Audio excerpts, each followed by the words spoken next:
De her nye regler med løngennemsigtighed, gælder det egentlig kun for de store virksomheder? Nej, det gør det ikke. Direktivet er faktisk lavet sådan, at det gælder alle virksomheder, uanset størrelse, men der er nogle forskellige krav. Og på det cafémøde, vi holder her den 9. september, kommer vi så kun til at kigge på de regler og lovgivning, der kommer? Nej, jeg tager jo min kollega Aisha med, og hun vil forklare det juridiske grundlag og hvad det sådan betyder rent processuelt i forhold til at implementere.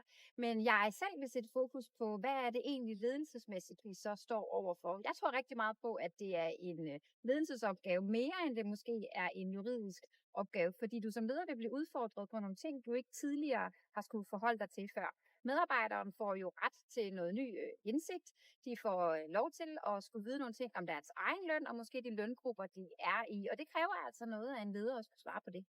Ja, så hvis du som leder er nysgerrig på, jamen, hvordan bliver du ramt af de her regler, men også hvordan skal du agere som leder i det, jamen så kom til vores cafémøde den 9. september, hvor Christa her og hendes kollega Aisha kommer og fortæller os om de nye krav.